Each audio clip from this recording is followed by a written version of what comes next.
Así que Shabbat Shalom a todos los que están aquí presentes, los que están por internet y buenas noches a todos. Gracias por conectarse con nosotros. Para aquellos que no me conocen o están conectados por vez primera, soy la doctora Nereida Romero, pastora de la congregación Yeshua en el Tamid en Brandon, Florida. Y estamos continuando con el libro de Números y la porción de esta noche se llama Veja a Loteja. Veja a Loteja y se encuentra en el libro de Números capítulo 8, verso 1 al capítulo 12, verso 16. Pero antes de comenzar, vamos a hacer la bendición de la Torah que dice así. Baruch atah Adonai Eloheinu melech haolam asher bachar banu ha'amim venatan lanu et torato. Baruch atah Adonai noten haTorah. Amén. Bendito eres tú, oh Señor, Dios nuestro, Rey del universo, que nos has escogido de entre todos los pueblos y nos dio su Torah. Bendito eres tú, oh Señor, dador de la Torah. Amén. Así como le decía, la porción se encuentra en Números capítulo 8, verso 1 al capítulo 12, verso 16. Y debido a que empezamos más tarde que usual, voy a presentarle un PowerPoint para compartir con ustedes. Así que vamos a ver. Como les decía, la porción es Veja a Loteja, que se puede traducir como en tu subir o tu ascender. En este caso, el sumo sacerdote subir o ascender para encender la menora.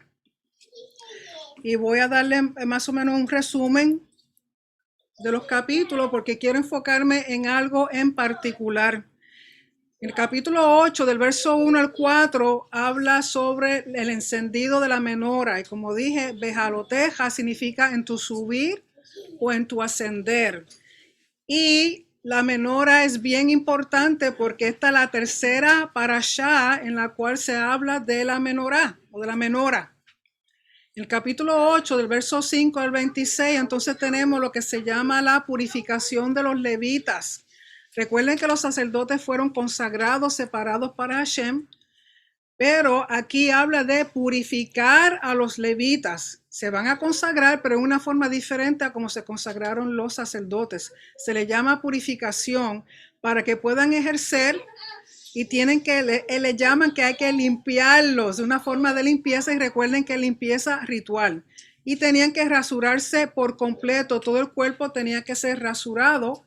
Y rasurar significa un cambio de estatus. Van a cambiar de un estado de, como decir, personas civiles a comenzar a ejercer como levitas en el Mishkan o en el tabernáculo. Y además, si ustedes leyeron en una parte, cuando se estaban purificando los levitas, todo el pueblo tenía que imponer las manos sobre ellos.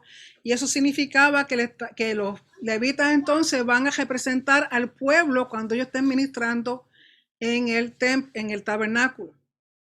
Luego en el capítulo 9, del verso 1 al 14, hablan sobre lo que se llama el segundo Pesaj. Una segunda vez celebran la Pascua porque cuando la celebraron por primera vez en el mes de Aviv, había un grupo de personas que estaban contaminados por muertos. Y recuerden que el estar en contacto con un muerto trae impureza ritual. Por lo tanto, ellos no pudieron participar del Pesaj o de la Pascua y le pidieron a Moisés que porque si era posible que se pudiera hacer una segunda vez o se pudiera hacer algo para que ellos participaran. Y Hashem accedió de que entonces en el segundo mes celebrar de nuevo la Pascua con el cordero, con las hierbas amargas y con los panes sin levadura. La única diferencia es que en esta segunda Pascua no se guardan los 7 días de panes sin levadura. Y esto sucedió porque tenían impureza ritual. Y luego en el capítulo 9, verso 15 al 23, habla de cuando la nube se levantó, el levantamiento de la nube por mandato de Hashem. Y recuerden que la nube representa la Shejinah, la presencia visible de Hashem tanto de día como de noche. De día era como una nube, de noche era fuego. Era la misma nube, pero de noche. O sea, pasa que de día ese fuego en la nube no se veía, solamente se veía en la noche, pero era lo mismo. ¿Sí? Durante el día parecía nube y en la noche parecía fuego, pero era que por el día el fuego no se veía y se veía mejor en la noche. Y esa nube representa la presencia visible, la Shejinah de Hashem. Y cuando la Shejinah, la nube se movía, ellos se movían. Cuando se detenía, ellos se detenían. Y eso ocurrió por 40 años. En capítulo 10, del verso 1 al 10, tenemos que Hashem le pide a Moisés que haga unas trompetas de plata. Trompetas de plata. Y era con la siguiente razón: para convocar la congregación o el pueblo, para moverse, cuando se movían de lugar a lugar, para una alarma, cuando había una alarma por guerra o porque tenían que marchar por alguna razón, se sonaban las trompetas de plata. Y cuando había guerra se sonaban porque era un recordatorio para Hashem, era para recordarle que por favor le diera victoria. Entonces ellos sonaban las trompetas de plata. Esto a diferencia del shofar. Por eso es importante cuando uno lee el hebreo, y a veces lo traducen como trompeta en el español, solamente en el hebreo uno sabe si está hablando de las trompetas de plata o del shofar, y hace una diferencia. Pero lamentablemente eso solamente se ve en el hebreo. También las trompetas de plata eran sonadas cuando habían festividades, en el templo sobre todo, cuando había nueva luna, cuando se traen las ofrendas, porque las ofrendas servían como un memorial, se tocaban las trompetas. Y estas trompetas eran tocadas solamente por los sacerdotes, eran los únicos que podían tocar las trompetas. Y en el capítulo 10, verso 11 al 34, tenemos que el campamento es la primera vez que se mueve en orden de marcha. Recuerda cuando hablábamos de que cada tribu tenía un lugar específico dentro del campamento y que primero se movía Judá, luego le seguía Rubén, luego le seguía los levitas, los sacerdotes con el tabernáculo, después le seguía Efraín y después le seguía las tribus de Dan. Y ellos se movieron en el segundo año, en el mes segundo, que es el mes de Iyar, el día 20, y estuvieron caminando por 3 días y el arca iba delante. ¿Por qué el arca iba delante? Porque recuerden que el arca representa el trono de Hashem y el rey iba al frente porque lo estaba guiando. ¿Okay? Y sabemos, más adelante vamos a ver que esta jornada de donde ellos están hasta la tierra prometida realmente era solamente 11 días de jornada. Y esos 11 días, vamos a ver en las próximas porciones, que esos 11 días se convirtieron en 40 años. Luego en el capítulo 10, verso 35 al 36, es bien importante y quiero que lo leamos. Vayan al capítulo 10, verso 35 al 36.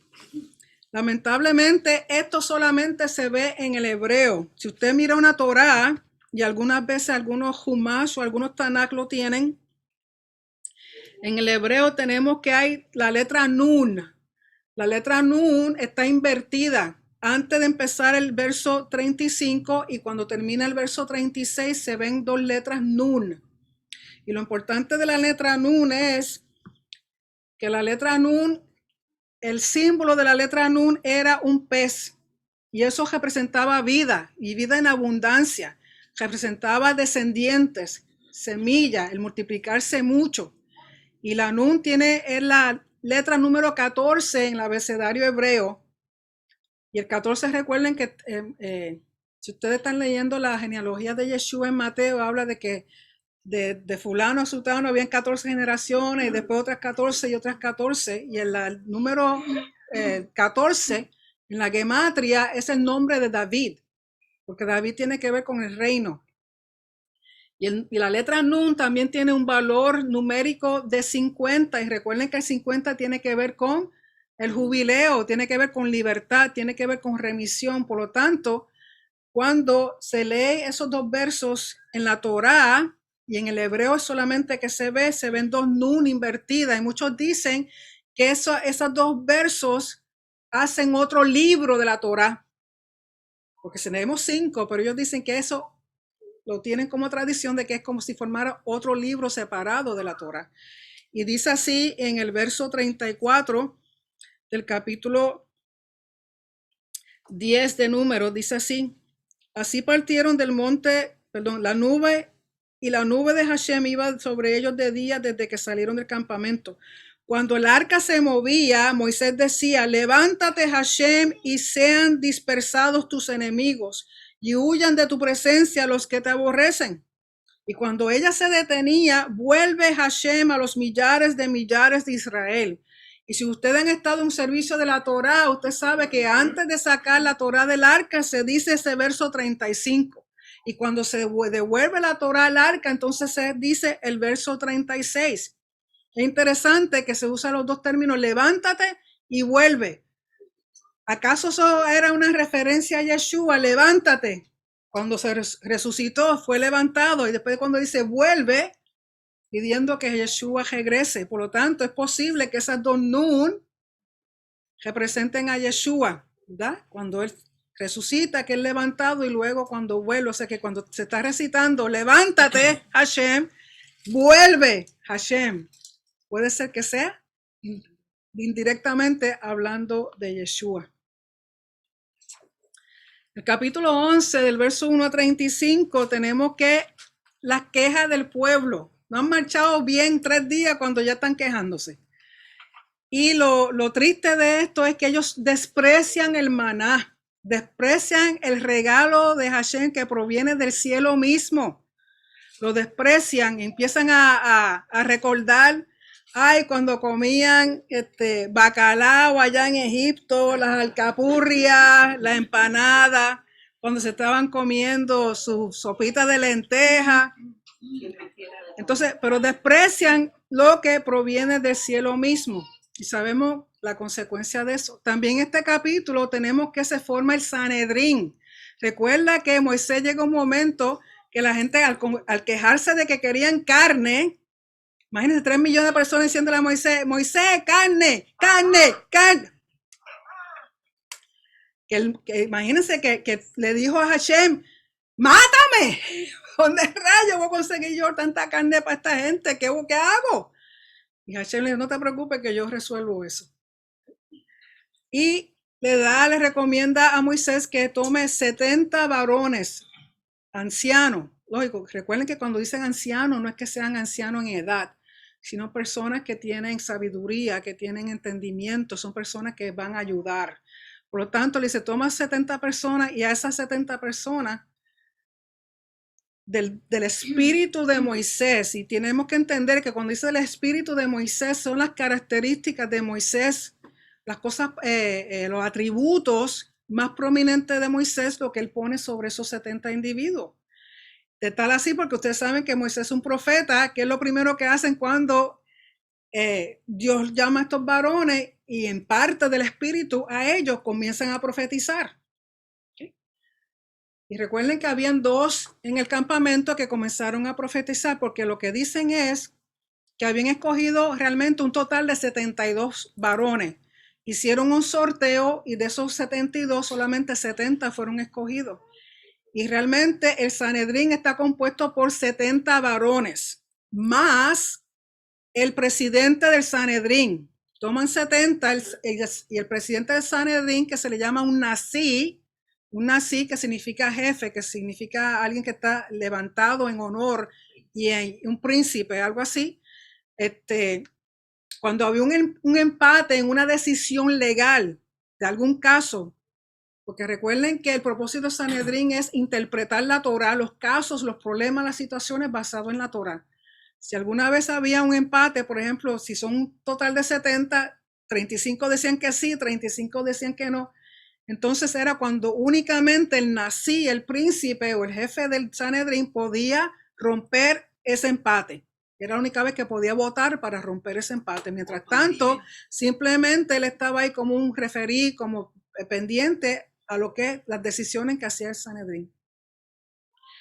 Y porque el pueblo despreció tanto el maná y querían carne, recuerden que el Señor envió un chorrete de codornices de tal manera que llenaron el campamento. Dice que tomaba de un día caminar de un extremo al otro para recoger los codornices. Usted sabe que la orilla del campamento era aproximadamente, desde el tabernáculo a la orilla del campamento eran aproximadamente 2 millas. Imagínense, 2 millas por los 4 lados, norte, este, sur, oeste, lleno de codornices. Entonces empezaron a agarrar y a comer y a freír y a guisar. ¿Y qué sucede? Que entonces ya que estaban hartos, entonces vino una plaga y comenzó a matar la gente. ¿Por qué? Porque dice que fueron codiciosos. Porque imagínense, tanta carne, se volvieron locos recogiendo y preparando y aguardando como si nunca más hubiera la codicia, la glotonería. Entonces Hashem nos castigó con una plaga. Y de nuevo el Sanedrín es la autoridad legal para interpretar la Torah y está establecido por Hashem. Y con el espíritu de Moisés, los atributos de Moisés, estos 70 varones recibieron. Por lo tanto, eso significa que toda decisión que hizo el Sanedrín es aprobada por Hashem. Son hombres en el cual Hashem ha impartido de su Espíritu Santo para que puedan hacer justicia al tener algún caso que tenga que ver con la Torah. Porque recuerden que esta Sanedrín, la autoridad legal solamente es con lo de la Torah. No es cuestión de leyes, por ejemplo, cuando el Sanedrín estaba todavía establecido en el primer siglo, ellos no podían tomar decisiones con respecto al Imperio Romano. Solo tocaba al Imperio Romano. Pero con respecto al pueblo, el templo, sus festividades, sus cosas, los sacerdotes, los levitas, el pueblo como tal, sí, la autoridad legal era del Sanedrín. Por lo tanto, el Sanedrín dejó escrito lo que se llama la Mishnah.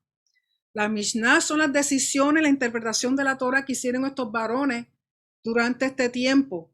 Por lo tanto, si usted habla en contra del Sanedrín, usted habla en contra de la Mishnah y usted habla hasta en contra del Talmud, porque el Talmud son discusiones respecto a las decisiones que se hicieron en el Mishnah por el Sanedrín. Si usted habla en contra de esas cosas, usted está hablando en contra de Hashem, le está diciendo a Hashem que él no sabía lo que hacía.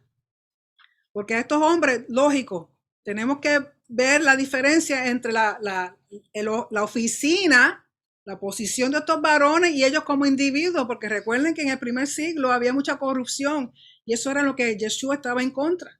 Pero cuando estos varones se sentaban a tomar decisiones, era promesa de Padre ya, que del Espíritu de que les dio a Moisés, esos hombres podían tomar decisiones. ¿Okay? Mientras estaban tomando esas decisiones, estaban bien con Hashem y estaban haciendo lo que la Torah decía.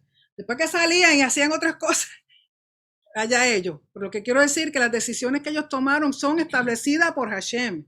Y ese Sanedrín volverá a formularse cuando el templo esté. Y lo que ellos decidan tiene que ser aceptado. Aquí no es cuestión de opiniones, aquí no es cuestión de que usted me diga, pastora, son cosas rabínicas. Son cosas de Hashem porque él la estableció y ahí está en la evidencia aquí en el capítulo 11 de Números. Y en el capítulo 12 tenemos el incidente en que Miriam y Aarón, no es María, es Miriam y Aarón hablan en contra de Moisés. ¿Qué sucede? El hablar en contra, sobre todo de un líder, otra persona, en el judaísmo se conoce como Lashon Hara, que significa una lengua viperina, una lengua malvada. Y usualmente la lepra está relacionado con eso, cuando las personas hablan de otro con malas intenciones. Viene Lashon Hara. En este caso a Miriam le vino una lepra y Moisés ora por ella. Esta es la oración más corta que hay en la Torah. El na refa nala. El na refa nala, que significa el de Elohim. Por favor, sánala, por favor. Y sabemos que el Señor le dijo, no hay problema, después de 7 días. Después que ella salga del campamento y pase la vergüenza que pase, porque habló en contra de ti. Recuerda que cuando uno lee esa porción, habla de que no había hombre más manso que Moisés, más humilde. Y él le dice, ¿cómo te atreves a hablar en contra de un profeta con el cual yo hablo cara a cara? Yo no hablo con los demás como hice con Moisés. O sea que Moisés, de nuevo, cuando lo vea le voy a dar un tronco de abrazo. Lo que quiero detenerme es con respecto a la menora. Con respecto a la menora. Recuerden que menora muchas veces traducido como lámpara o candelabro. Y en el hebreo significa el medio por el cual tenemos luz o aquello que alumbra. Menora, el medio por el cual tenemos luz o aquello que alumbra. Contiene la palabra or, que significa luz. También contiene la palabra ner, que significa la llama. Por eso nuestra congregación se llama Yeshua Ner Tamid, la llama eterna, la llama que nunca se apaga. Y menora está escrito en femenino, así como la palabra Torah está escrito en el femenino. Y el capítulo 25 de Éxodo, del verso 31 al 39, es donde Hashem le da el diseño o el tavnit a Moisés de la menora.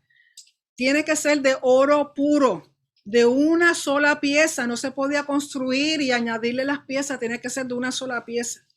Tenía 7 brazos. Recuerden que la menora del templo es la que tiene 7 brazos. La que se usa en Hanukkah tiene 9. Tenía adornos de copas como almendras. Y yo le aseguro que todas estas cosas que Hashem puso en esta menora es porque tienen una razón, sobre todo las copas que son como almendras. Tenía manzanas y flores. Las lamparillas que tenían que alumbrar hacia el medio, o sea, cuando estaban puestas las lámparas, la luz tenía que alumbrar hacia el medio de la menora. Y era la responsabilidad del sumo sacerdote. Y esa lumbrera del medio de la menora se llama shamash. Shamash. ¿Okay? Shamash. Y vamos a ver lo que significa eso. Aquí para mostrarle unos diagramas, esta es la menora que han hecho para el tercer templo y se encuentra hoy día en Jerusalén. Antes estaba cerca en el atrio donde está básicamente los judíos viviendo, lo que llaman el Jewish Quarter, y creo me parece que la movieron hace poco. Pero esta no es oro sólido. ¿Por qué? Porque es imposible hoy día conseguir un bloque de oro sólido para poder hacer esto. Esta lamentablemente está un poquito mezclada, no es muy pura. Pero es lo que han podido hacer hasta ahora. Dicen, no sé, que en el Vaticano tienen la menora original, no sé, vamos a ver. El Señor sabrá cuando regrese. Entonces aquí tenemos el diagrama para que vean el diseño, cómo estaba formulada. Tiene una flor, un aro, 3 copas, 3 aros, una flor, un aro, una copa, bla, bla, y una base. Esta que está aquí en el medio es la que se llama el shamash, porque esta es la que se usa para encender las demás. Pero la menora en el templo, en el Mishkan, representa el árbol de la vida. Recuerden el árbol de la vida en el Edén. ¿Por qué? Porque el tabernáculo y el templo no es otra cosa que una representación del Edén. Recuerden que el propósito de Hashem ha sido siempre de devolvernos al principio, al origen.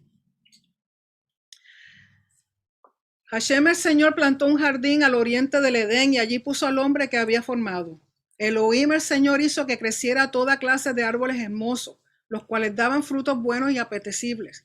En medio del jardín hizo crecer el árbol de la vida y también el árbol del conocimiento del bien y del mal. Sí, lo importante aquí es el árbol de la vida porque eso es lo que está representado por la menora. Y el árbol de la vida, otra forma de decirle sabiduría, y otra cosa de la sabiduría la encontramos en la Torá. Por eso en Proverbios 3:18 dice, ella es árbol de vida, la sabiduría, la Torá, ella es árbol de vida para quienes la abrazan. Dichosos los que la retienen. También sabemos que sabiduría es Mesías, la Torá viviente. ¿Por qué? Porque Pablo en 1 Corintios capítulo 1 verso 24 dice, mas para los llamados, recuerden que el llamado es a muchos, pero muy pocos son los que aceptan el llamado. Mas para los llamados, así judíos como no judíos, en este caso lo traducen como griego, Mesías, poder de Elohim y sabiduría de Elohim. O sea que la menora, si vamos a ver el árbol de vida y la menora también representan a Yeshua. En Revelación, el libro de Revelación, que no es otra cosa que la continuación de Bereshit o de Génesis, porque usted va a encontrar muchas cosas en el libro de Apocalipsis o Revelación, de las cuales se habla también en Génesis. En Apocalipsis 22, verso 2 dice, en medio de la calle de la ciudad y a uno y otro lado del río estaba el árbol de la vida en el medio, igual como estaba en el jardín. Estaba el árbol de la vida que produce 12 frutos, dando cada mes su fruto. ¿Por qué 12? Las tribus, recuerden que el número 12 tiene que ver con la administración del reino. 12 tiene que ver con gobierno. ¿Okay? Entonces representa a las tribus porque son todas las tribus unidas como un reino. Así que cuando usted lee Apocalipsis, recuerden que es una continuación de Génesis, de Bereshit. ¿Por qué Hashem quiso adornos que parecieran almendra en la menora? Porque almendra en el hebreo es la palabra shaked. Shaked, y en Jeremías 1:11, Hashem usa un juego de palabras con la palabra shoked, que significa estar alerta, vigilante, estar despierto. ¿Por qué? Porque en Jeremías 1:11 dice, y vino a mí palabra de Hashem diciendo, ¿qué ves, Jeremías? Y dije, veo una vara de almendro, shaked, veo una vara de shaked. Me dijo Hashem, bien has visto, porque yo, shoked, yo vigilo sobre mi palabra para que se cumpla. Cada vez que mencione almendras, la almendra, recuerden que dice que es vigilar, estar alerta, estar despierto, porque si usted mira una almendra, ¿qué parece? Un ojito. Por lo tanto, cuando habla de almendras es porque quiere representar que Hashem está vigilando, está despierto, está alerta para asegurar que su palabra se cumpla. La menora representa la Torah, el Espíritu Santo. Eso lo vemos en Zacarías 4, versos 2 al 6, que es el profeta que corresponde a esta porción. La menora representa los 7 ojos de Hashem. Lógico, no es que Hashem tenga 7 ojos, parezca una avispa. Lo que quiere decir es, en sentido de su espíritu, recuerden que el número 7 tiene que ver con plenitud, que Hashem todo lo ve. Lo de ayer, lo de hoy y lo de mañana. Y eso está en Zacarías 4:10 y también en Revelación 1:4. La menora representa a Hashem mismo y la menora representa a Yeshua mismo, y eso se ve en Isaías 11, del 1 al 2. Para aquellos que están tomando notas, recuerden que yo les voy a enviar esto como PDF. Si tengo su correo electrónico, si no lo tengo, pues entonces envíeme su correo para yo enviarle el PDF. En Zacarías 4:10 dice, porque ¿quién es el que desprecia el día de modestos comienzos? Se alegrarán y verán la plomada en manos de Zorobabel. Aquellas 7 son los ojos de Hashem que recorren toda la tierra. Recuerden que en Zacarías ve una menora de 7 brazos. Entonces, cuando Hashem le da esa visión a Zacarías, lo que le está diciendo es, mis ojos están vigilando para que ustedes hagan lo que yo necesito que ustedes hagan. ¿Quién era Zorobabel? Zorobabel fue uno de los que vinieron de Babilonia. Recuerden que ellos estuvieron 70 años en Babilonia y cuando regresan vienen con la intención de reconstruir a Jerusalén y el templo. Entonces Zorobabel es el que va a ser como el gobernador.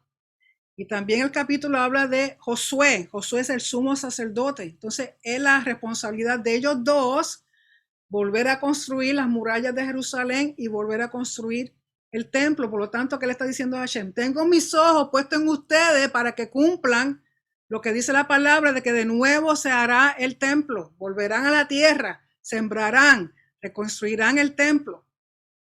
En Revelación 1:4, aquí hablando Juan, dice, Juan, a las 7 asambleas que están en el Asia, gracia y paz a vosotros del que es, y que era y que está viniendo, y de los 7 espíritus que están ante su trono. Entonces, 7 ojos y 7 espíritus. De nuevo, no es que Hashem sea esquizofrénico, tengan 20,000 personalidades. Recuerden que el número 7 tiene que ver con plenitud. Entonces, está hablando de la plenitud de él como vigilante y está hablando de la plenitud de él como espíritu que tiene todo el poder para hacer lo que él ha hablado.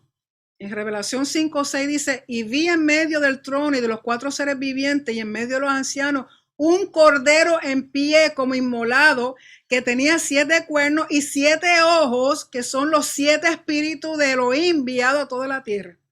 Aquí te está diciendo que el cordero y Hashem son los mismos.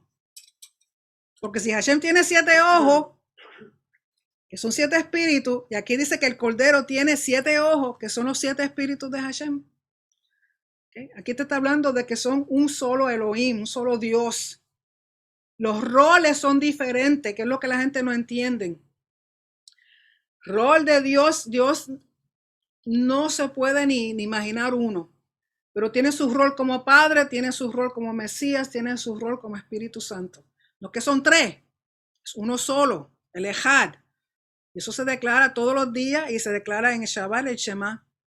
Pero sí te está hablando de roles, de manifestaciones diferentes de acuerdo a lo que Hashem quiere llevar a cabo.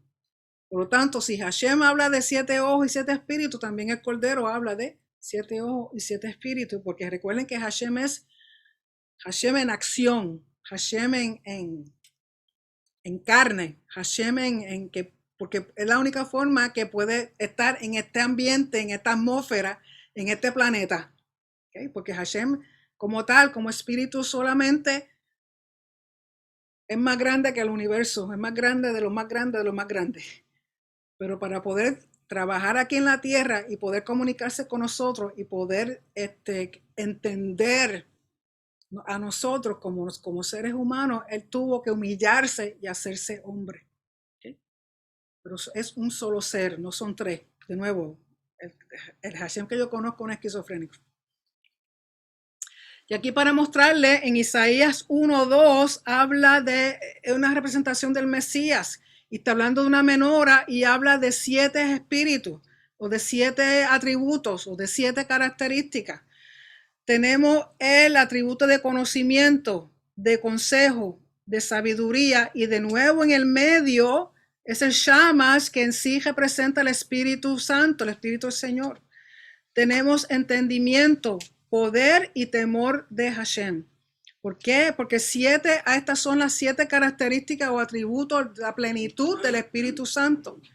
Y el Shamash es la lumbrera que enciende las demás. Por eso cuando estaba la menora en el templo, siempre había que dejar una lamparilla puesta, encendida, que no se podía apagar. Así como el fuego en el altar nunca se podía apagar, la menora, aunque fuera una, nunca se podía apagar. ¿Por qué? Porque esa era la que iba a encender las demás. Y ese se le llama Shamash. Y aquí un diagrama que la doctora Olisa Alwine hizo, y es muy parecido a lo que hablamos en la otra menora. Algunas cosas, por ejemplo, aquí ella, la del medio le llama temor de Elohim y a esta le llama espíritu de piedad, pero como está la otra es más correcta en el sentido de que cuando usted lee esto aquí en hebreo, tenemos Jokma. Jokma es sabiduría. Bina. Bina es entendimiento. Etzá es consejo y Etzá tiene las primeras 2 letras, es un árbol. Por eso habla de que el árbol de consejo, cuando uno está debajo de la sombra de un árbol, te está hablando de consejería, te está hablando de que ahí hay sabiduría. La del medio es Ruach Adonai, el espíritu de Hashem. Geburah es poder, Da'at es conocimiento y Yirah Adonai es temor de Hashem. Y aquí está otra forma en que visualizan la menora. Rambam decía que la menora, los brazos eran derechos, que no eran curvos. Entonces él la describe de esta manera. Y medía aproximadamente 5.25 pies de alto o 160 centímetros. ¿Okay? O sea que era casi el alto de un individuo, del sumo sacerdote, y tenía una... de tal manera tenía una base, entonces usaba una escalera, unos escalones para subir a preparar las lamparillas. Y si usted mira aquí, las llamas miran todas hacia la del medio. Y era responsabilidad del sumo sacerdote y esto se hacía 2 veces al día. Por la mañana se preparaban algunas y por la tarde se preparaban todas. Finalizaba el arreglarla, porque la palabra dice que desde la noche tenía que estar encendida la menora completamente toda la noche. ¿Sí? Así que empezaban por la mañana y terminaban por la tarde. Y aquí viendo al sumo sacerdote, si ustedes ven aquí lo tienen con sus escalones, aquí las representan con los brazos derechos, mientras que aquí es curva. Usualmente las cosas arqueológicamente que se han encontrado representan la menora curva. Pero en la forma que está escrita en el hebreo también da a entender que pudiese ser de brazos derechos. Y aquí tienen los utensilios que él está usando para preparar las lamparillas. Recuerden que las tenía que poner de una manera que la llama mirara hacia el medio. Aquí tenemos al sumo sacerdote vestido todo de blanco para hacer la función de Yom Kippur. Y aquí tenemos la menora, y la menora quedaba al lado sur. Cuando uno entraba al lugar santo, tenía que estar siempre la menora al sur del templo. Acá en el norte estaba la mesa de los panes y al sur siempre estaba la menora, y eso no se podía cambiar. Y aquí para mostrarle la lamparilla, porque la lamparilla en sí era lo único que se podía quitar y mover y sacar de la menora, porque eso era sacado para limpiarla, eso era sacado para ponerle aceite limpio, puro, y ponerle las mechas. ¿Okay? Eso sí se podía sacar, pero el resto de la menora era una sola pieza. De ahí no se podía mover nada, solamente la lamparilla que tenía encima. Y aquí una forma más, como ellos piensan que pudo haber sido la lamparilla. Ve que aquí tienen para taparlas y tienen su mechita y ahí las encendía. ¿Sí? Recuerden que eran 7. Y aquí para mostrarles los utensilios que usaban con aceite, esto era para limpiar en sí, sacar la ceniza, sacar las mechas, ponerles mechas nuevas, usaban estas cosas. Y estos son instrumentos, utensilios que hoy día en el Instituto del Templo en Israel los tienen ya hechos. Ya están hechos, preparados para el tercer templo. Y aquí estoy yo. En la menora, hay una menora preciosa, enorme, al frente del Knesset. Knesset es lo que se llama el gobierno de Israel. El parlamento. Entonces uno ahí va y se toma su foto. Esto hace ya años. Todavía tengo esa t-shirt. Metáforas. Cosas que representan la menora. En Primera de Reyes 11:36 dice: y a su hijo le daré una tribu para que mi siervo David tenga en él una lámpara delante de mí todos los días en Jerusalén, la ciudad que yo me escogí para poner allí mi nombre. O sea que aquí está comparando el hijo de David, un descendiente de David, como la lámpara. En Primera de Reyes 15:4 dice: por amor a David, Hashem su Dios le dio una lámpara en Jerusalén, levantando a un hijo suyo después de él y manteniendo en pie a Jerusalén. Así que lámpara o menora, descendiente de David. Salmo 132:17 dice: allí haré retoñar para David un vástago, dispondré una lámpara para mi ungido. Y sabemos que ese vástago, esa lámpara, es Yeshua. En 2 de Samuel 22:29 dice: tú eres mi lámpara, Hashem, Hashem, tú alumbras mis tinieblas. En el Salmo 119:105 dice: lámpara es a mis pies tu palabra y lumbrera a mi camino. Por lo tanto, lámpara también es la palabra, la Torá. En Proverbios 6:23 dice: porque el mandamiento es lámpara y la enseñanza luz y camino de vida, la reprensión que corrige. Por tanto, vemos que lámpara también es el mandamiento, la enseñanza de Hashem es luz. En Juan 5:35 dice: él era la lámpara que ardía y alumbraba, y vosotros quisisteis regocijaros por un tiempo en su luz. Aquí está hablando de Juan, no de Yeshua. Aquí está hablando de Juan, cuando Juan vino a prepararle camino al Mesías. Él también fue una lámpara. En otras palabras, aquel que prepara camino para Hashem, para Yeshua, es una lámpara. En Revelación 21:23 dice: y la ciudad no tiene necesidad del sol ni de la luna para que la iluminen, porque la gloria de Dios la iluminó y el Cordero es su lumbrera. O sea que cuando venga la nueva Jerusalén, que no es otra cosa que el templo que está en el cielo que baja, quien va a iluminar ese templo, esa ciudad, es el Cordero y de nuevo la gloria de Dios, que es la Shejinah, aquella nube que está encima del tabernáculo que ellos veían de día y de noche. Eso continúa. En 2 de Pedro 1:9 dice: tenemos también la palabra profética, la más segura, la cual hacéis bien en estar atentos como una lámpara que alumbra en lugar oscuro hasta que el día amanezca y el lucero de la mañana salga en vuestros corazones. O sea que la palabra profética, lo que Hashem ha escrito proféticamente, también es una lumbrera, es una menora. Y el lucero de la mañana es Yeshua. El lucero de la mañana es Yeshua. Por eso dice, el lucero de la mañana salga en vuestros corazones. En Proverbios 13:9 dice, la luz de los justos difunde alegría, pero la lámpara de los impíos será apagada. Aquí la luz de los justos son las acciones de los justos. Es lo que alumbra, lo que trae luz. Pero la lámpara de los impíos será apagada. La lámpara de los impíos no es otra cosa que su propia vida. Si ellos no emiten luz para vida, entonces su propia luz se apagará. En Proverbios 20:20 dice, al que insulta a su padre o a su madre, se le apagará su lámpara en la más densa oscuridad. Ahí lo dejo para que mediten. Cuando dice que se le apagará su lámpara, está hablando de su vida.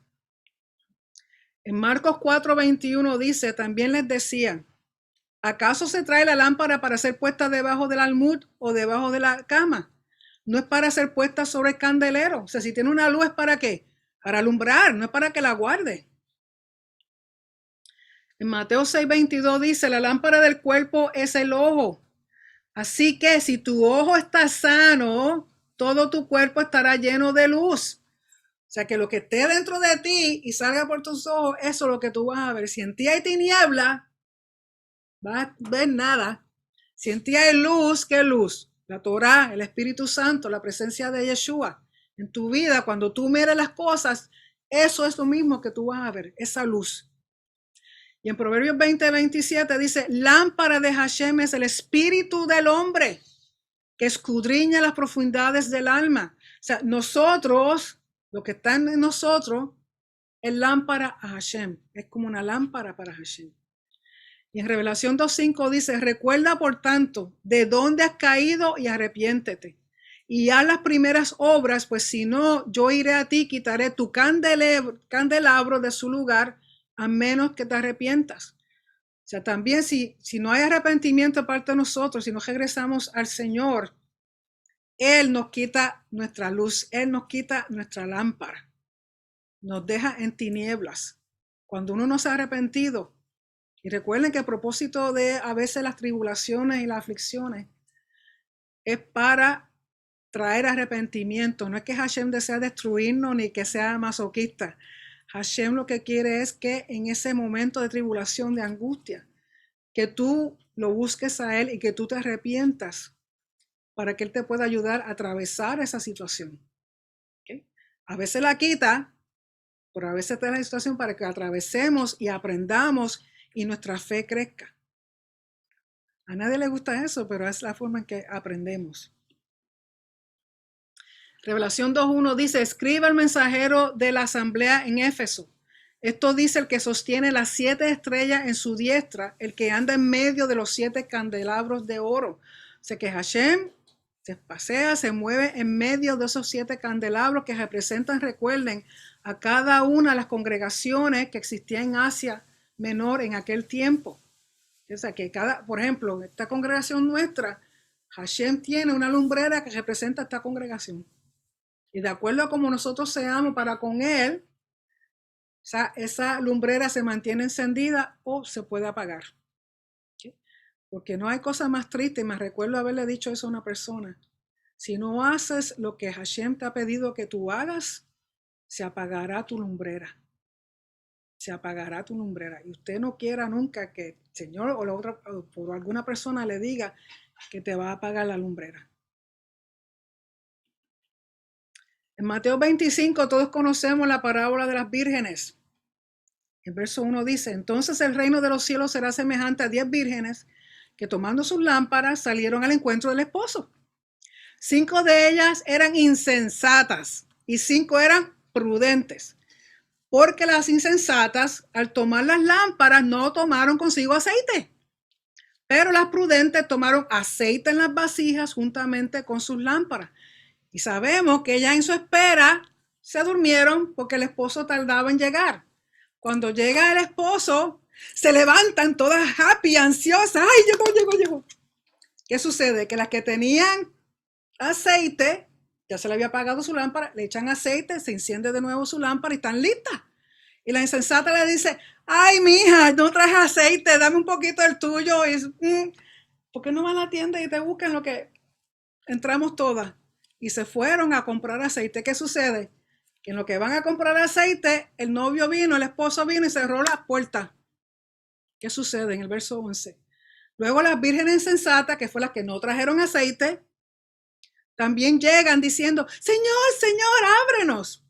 Pero él respondió, dijo, en verdad os digo que no os he conocido.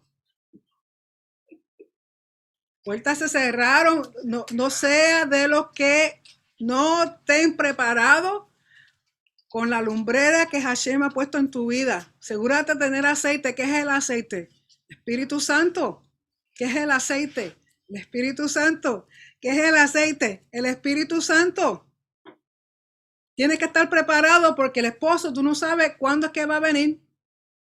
Que no te pase como la insensata que te dormiste esperando. Ay, pero se dijeron que venían en 1988 y estaban en el 2021. Ah, no, ahora están diciendo que septiembre 23 del 20 llega. Really? Entonces asegúrate que tu lámpara tenga aceite, tu lámpara, y tengas aceite extra para seguir echándole a la lámpara que no se te apague. ¿Por qué? No sea, es que yo no puedo imaginar. Imagínate que llega y le dice, Señor, Yeshua, Yeshua, y él, ya esta, ¿qué le pasa? Yo no te conozco. Yo no te conozco. Señor, en tu nombre profetizamos. No sé en qué nombre fue, pero no fue en el mío. Señores, no te conozco. Y el no conocerte es que tú tampoco conoces el corazón de él. Para tú conocer el corazón de Hashem, tienes que conocer su palabra, sus mandamientos, su Torah, y hacer lo que a él le agrada. Porque ustedes que están casaditos, ustedes saben que si usted hace lo que no le gusta a su esposa, lo primero que van a hacer es agarrar el sartén de la cocina y darle con él. ¿Verdad que sí? Igualmente el esposo. Su esposa hace algo que a usted no le agrada, lo menos que usted va a hacer es traerle flores. ¿Por qué? Porque el propósito es, esa relación es para quererse, para amarse, para tú saber antes de que tu esposo o tu esposa te diga lo que ella va a decir o él va a decir, o lo que necesita o que quiere. ¿Cómo tú sabes eso? Conoces su corazón. Pero si tú no conoces el corazón de Yeshua, corazón del Padre, porque no has leído su palabra completa, no solamente la escritura del primer siglo, no solamente la escritura apostólica, es todo. Porque recuerden que Revelación es una continuación de Génesis. Si usted no ha leído Génesis, jamás ni nunca va a entender el libro de Revelación. Entonces se inventan pajaritos preñados. Por eso hay tanta gente que están perdida. Están perdidas, porque si usted mismo, que se supone que sea luz, bueno, póngalo ahí. En tu subir, en tu ascender. Propósito es, recuerden que hemos hablado de Nazó, de subir, de elevar la cabeza de los líderes, elevar la cabeza de los miembros del pueblo de Israel. Y aquí esta porción habla, sigue continuando hablando lo mismo, de levantar. El propósito que Hashem quiere es elevarnos a nosotros en todo tiempo, en todo momento, en toda circunstancia. ¿Por qué tenemos que caminar con la cabeza así, mirándonos los pies a ver si nos crecen más los pies? Él no está allá abajo, Él está arriba en los cielos, está alrededor tuyo. Mira, agarra su luz, alúmbrate, que te amanezca. Y aquí tenemos a las vírgenes, aquí están las tranquilitas ellas porque tienen aceite. Y están, ay bendito, pero eran puertorriqueñas. Ay bendito, dame un poquito de aceite. La pregunta es, ¿asemeja tu lámpara a la menora del templo? ¿Tienes suficiente aceite puro? No me lo mezcle con oliva de canoli o vegetal. Aceite puro. Los demás, ven tu luz. Reflejas la luz de Mashiach, el Shamash, porque recuerdes, de él es que recibimos luz para nosotros alumbrar. Él es el que enciende todas las demás lumbreras. ¿Con qué te está encendiendo tú? ¿Con una batería de Everready? No. Te conoce Yeshua. Realmente Yeshua te conoce. Cuando tú lo llamas, él dice, mi hija Glenda, mi hijo Neo, yo reconozco tu voz, yo reconozco tu corazón. Cuando tú lo llamas, Yeshua, ¿sabes qué es Iván? que es Evelyn, que es Ela. Pero si tú no le hablas, No sabe quién es.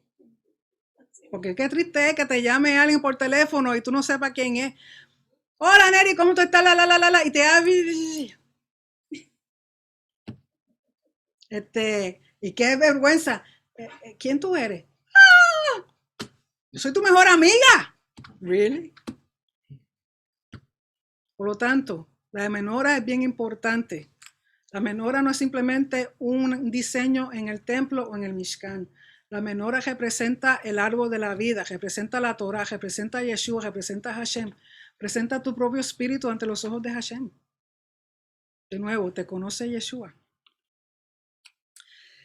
Con eso pues terminamos la porción que quería hablar de menorá. Recuerden que hay varias formas de usted contactarse conmigo. Si yo no tengo su email y usted quiere recibir los PDF, por favor envíeme un correo electrónico.